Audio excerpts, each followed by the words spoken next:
തെരഞ്ഞെടുപ്പിന് ഇനി മണിക്കൂറുകൾ മാത്രമാണ് അവശേഷിക്കുന്നത്. നമ്മുടെ നാട് കഴിഞ്ഞ 10 വർഷം കൊണ്ട് രാജ്യത്തിൻ്റെ ചരിത്രത്തിലെ തന്നെ വലിയ മുന്നേറ്റത്തിൻ്റെയും വളർച്ചയുടെയും നാടായി മാറിക്കഴിഞ്ഞിരിക്കുകയാണ്. കേരളത്തിൽ തന്നെ ജനിച്ചു വളരുന്നവരാണ് നമ്മളെന്നതുകൊണ്ട് നമ്മളിൽ ചിലരെങ്കിലും ചിന്തിക്കുന്നത് കേരളത്തെ പോലെ തന്നെയായിരിക്കും മറ്റ് സംസ്ഥാനങ്ങളും എന്നാണ്. എന്നാൽ അങ്ങനെയല്ല. രാജ്യത്തിൻ്റെ വിവിധ ഭാഗങ്ങളിലൂടെ യാത്ര ചെയ്യാൻ ഒരു അവസരം കിട്ടിയാൽ ഇന്ത്യയിൽ നിന്ന് എല്ലാ കാര്യങ്ങളിലും വേറിട്ട് നിൽക്കുന്ന വളർച്ചയുടെയും പുരോഗതിയുടെയും മികവിൻ്റെയും നാടാണ് നമ്മുടെ കേരളം എന്ന് മനസ്സിലാക്കാനാവും. കേരളത്തിൻ്റെ വളർച്ചയിൽ മഹത്തായ സംഭാവനകൾ ചെയ്തത് ഇടതുപക്ഷമാണ്. ആധുനിക കേരളത്തിൻ്റെ സൃഷ്ടാക്കൾ ഇടതുപക്ഷമാണ്. കേരളത്തിൻ്റെ പ്രത്യേകത കേരളത്തിന് വെളിയിലുള്ള സംസ്ഥാനങ്ങളുമായി താരതമ്യം ചെയ്യുമ്പോഴാണ് നമുക്ക് ശരിയായി മനസ്സിലാക്കാനും തിരിച്ചറിയാനും സാധിക്കുക. ഇപ്പോൾ നമ്മുടെ നാട്ടിൽ തെരഞ്ഞെടുപ്പ് അടുത്തു വരുന്ന ഘട്ടത്തിൽ നമ്മുടെ എതിരാളികളിൽ ചിലർ പ്രചരിപ്പിക്കുന്നത് ഒറ്റക്കേൾവിയിൽ നിഷ്കളങ്കമെന്ന് തോന്നുന്ന അവരുടെ തിരഞ്ഞെടുപ്പ് പ്രചരണം LDF 2 തവണയായി ഭരിക്കുകയല്ലേ, ഇനി UDF-നൊരു ചാൻസ് തന്നൂടെ എന്നാണ്. ഒരു 5 കൊല്ലം ഞങ്ങളും കൂടി ഭരിക്കട്ടെ, ഒരു യാചന പോലെ. അത് കഴിഞ്ഞ് വീണ്ടും LDF വന്നോട്ടെ, ഇങ്ങനെയൊക്കെയാണ്. മാറി മാറി ഭരണിക്കുന്നതാണ് നാടിന് നല്ലതെന്ന സിദ്ധാന്തവും ചിലർ അവതരിപ്പിക്കുന്നുണ്ട്. എന്നാൽ കോൺഗ്രസും BJP-യും ഇന്ത്യയിലെ പല സംസ്ഥാനങ്ങളും ഭരിച്ചുകൊണ്ടിരിക്കുകയാണ്. ആ സംസ്ഥാനങ്ങളിലെ സ്ഥിതി എന്താണ്? കഴിഞ്ഞ ദിവസം തെലങ്കാനയുടെ മുഖ്യമന്ത്രി ഇവിടെ വന്നു. കേരളത്തിൽ തെലങ്കാന കോൺഗ്രസ് ഭരിക്കുന്ന സംസ്ഥാനമാണ്. കേരളത്തിൽ വന്ന് കേരളത്തിൻ്റെ മുഖ്യമന്ത്രിയെ ആക്ഷേപിക്കുകയുണ്ടായി തെലങ്കാന മുഖ്യമന്ത്രി. ഞാനതിനൊന്നും ഇപ്പോൾ മറുപടി പറയാൻ പോകുന്നില്ല. മറിച്ച് ഇക്കാര്യം ഞാൻ സൂചിപ്പിച്ചത് തെലങ്കാനയിൽ ഇന്നിപ്പോൾ ഏപ്രിൽ 6 സർക്കാർ ഉദ്യോഗസ്ഥർക്ക് ഇതുവരെ ശമ്പളം കിട്ടിയിട്ടില്ല. സ്വന്തം സംസ്ഥാനത്ത് സർക്കാർ ഉദ്യോഗസ്ഥർക്ക് ശമ്പളം നൽകാനാവാത്ത മുഖ്യമന്ത്രിയാണ് രേവന്ത് റെഡ്ഡി. അദ്ദേഹം ഇവിടെ വന്ന് കോൺഗ്രസിന് വോട്ട് ചെയ്യണമെന്ന് അഭ്യർത്ഥിക്കുകയാണ്. എന്തിനാണ്? തെലങ്കാന പോലെ ഇവിടെയുമാക്കാനാണ്. ഇത് പെൻഷന്റെ കാര്യത്തിലും ഇതേപോലെയാണ്. തെലങ്കാനയിൽ പെൻഷൻ മുടങ്ങിയിട്ട് 25 മാസം കഴിഞ്ഞു. 2 കൊല്ലവും 1 മാസവുമായി തെലങ്കാനയിൽ പെൻഷൻ ഇല്ല. ഇതാണ് ഇന്ത്യയിലെ പല സംസ്ഥാനങ്ങളുടെയും സ്ഥിതി. സർക്കാർ ജീവനക്കാരുടെ ശമ്പളം പോലും മുടങ്ങിയ സംസ്ഥാനങ്ങൾ, പെൻഷൻ കൊടുത്തിട്ട് വർഷങ്ങളായ സംസ്ഥാനങ്ങൾ, സാധാരണക്കാരുടെ ജീവിതം ദുരിതപൂർണമായി മാറിയ അനുഭവമാണ് രാജ്യമെമ്പാടും നിന്നും പുറത്തു വന്നുകൊണ്ടിരിക്കുന്നത്. അവിടെയാണ് LDF സർക്കാർ വേറിട്ട് നിൽക്കുന്നത്. 2000 രൂപ ക്ഷേമ പെൻഷൻ കേരളത്തിൽ ഇപ്പോൾ കൊടുക്കുകയാണ്. കഴിഞ്ഞ ദിവസം പ്രധാനമന്ത്രി തിരുവല്ലയിൽ വന്നു. പ്രധാനമന്ത്രിയുടെ നാടായ ഗുജറാത്തിൽ ഈ പെൻഷൻ ഇല്ല. നമ്മൾ ഗുജറാത്തിലായിരുന്നു ജനിച്ചിരുന്നതെങ്കിലോ പെൻഷനില്ല, മറ്റാനുകൂല്യങ്ങളൊന്നുമില്ല. കോൺഗ്രസും BJP-യും ഭരിക്കുന്ന നാടുകളിലെ സ്ഥിതി ഇതാണ്. അതുപോലെയാവണോ കേരളം എന്നതാണ് ചോദ്യം. എന്നെങ്കിലും BJP-യുടെ കാര്യം പിന്നെ ഇപ്പോൾ പറയണ്ട. കാരണം ഇവിടെ നമ്മുടെ ഒന്നും ആയുസ്സർദിക്ക് മുമ്പെന്നല്ല, നമ്മുടെ ഒരു 4 തലമുറയുടെ കാലം കഴിഞ്ഞാലും കേരളത്തിൽ BJP അധികാരത്തിൽ വരാനുള്ള ഒരു സാധ്യതയും ഇല്ല എന്നതുകൊണ്ട് ഇപ്പോൾ ഞാൻ അതിലേക്ക് കടക്കുന്നില്ല. പക്ഷേ 10 കൊല്ലം മുമ്പ് കോൺഗ്രസ് ഇവിടെ ഭരിച്ചിരുന്നു.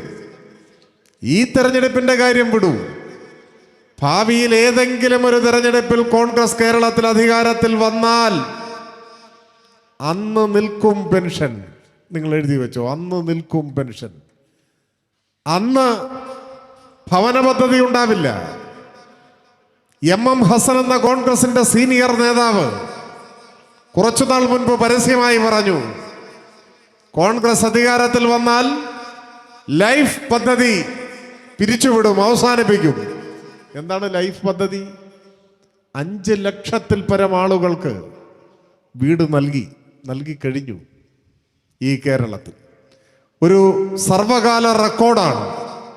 ഒരു വീട്ടിൽ 4 പേരുണ്ട് എന്ന് കണക്കാക്കിയാൽ 20 ലക്ഷം മനുഷ്യർ, 20 ലക്ഷം മനുഷ്യരുടെ സ്വന്തം വീട് എന്ന സ്വപ്നം സാക്ഷാത്കരിക്കപ്പെട്ടു സഫലമായി. ലൈഫ് പദ്ധതി LDFന്റെ പ്രകടന പത്രികയിൽ വീണ്ടും LDF സർക്കാർ അധികാരത്തിൽ വരുമ്പോൾ ലൈഫ് തുടരും എന്നാണ് പറഞ്ഞിട്ടുള്ളത്. അതുകൊണ്ട് അർത്ഥമാക്കുന്നത് ഈ 5 ലക്ഷം പേർക്ക് വീട് നൽകിയപ്പോഴും വീട് ലഭിക്കാൻ ആളുകൾ ബാക്കിയുണ്ട്. ഇനിയും നമ്മുടെ നാട്ടിൽ സ്വന്തമായി വീടില്ലാത്തവരുണ്ട്, വാടക വീടുകളിൽ താമസിക്കുന്നവരുണ്ട്.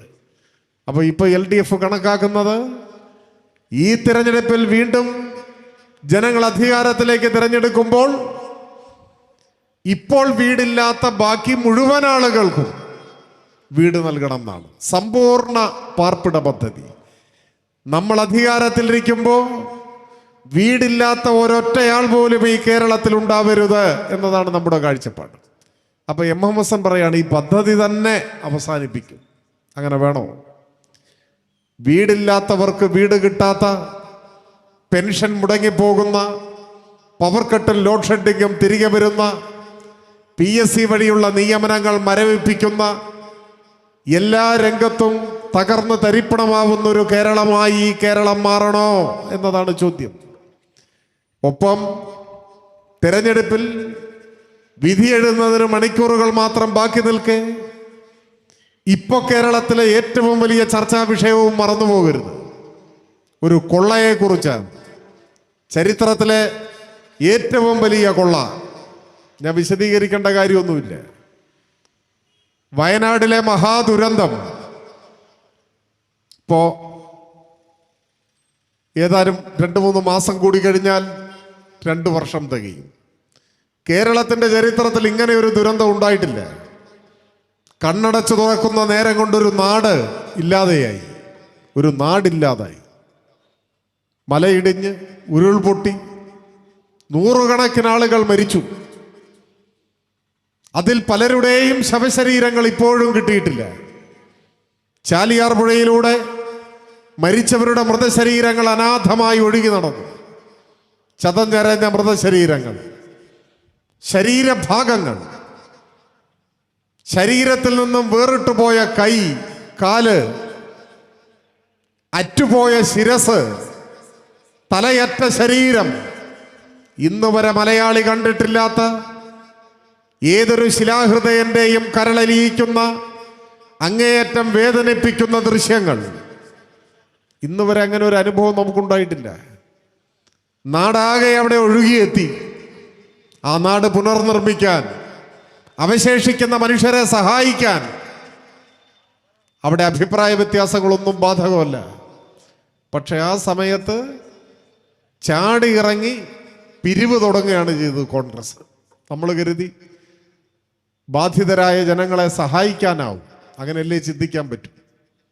കോടാനുകോടി പിരിച്ചു. ദുരന്തത്തിൽ സർവസ്വവും നഷ്ടപ്പെട്ടവർക്ക് വീട് വെച്ചു നൽകാനാണെന്നാണ് പറഞ്ഞത്. വീട് പോയിട്ട് വീടിന് തറ കെട്ടാൻ തയ്യാറായില്ല. അവസാനം വലിയ വിമർശനം ഉയർന്നു വന്നു. അപ്പോൾ പ്രതിപക്ഷ നേതാവ് പറഞ്ഞു, എന്റെയും KPCC പ്രസിഡന്റിന്റെയും പേരിൽ ജോയിന്റ് അക്കൗണ്ടിൽ പണമുണ്ട്. പറഞ്ഞില്ലേ? അങ്ങനെയാ പറഞ്ഞത് ഏതാനും ദിവസം മുമ്പ്. എത്ര പണമുണ്ട് എന്ന് ആളുകൾ ചോദിക്കാൻ തുടങ്ങി. എന്തുകൊണ്ട് വീട് പണിയുന്നില്ല ചോദ്യമുയർന്നു. അപ്പൊ പ്രതിപക്ഷ നേതാവ് പറഞ്ഞു, പണി തുടങ്ങി. പച്ചക്കള്ളം പറയുകയാണ്.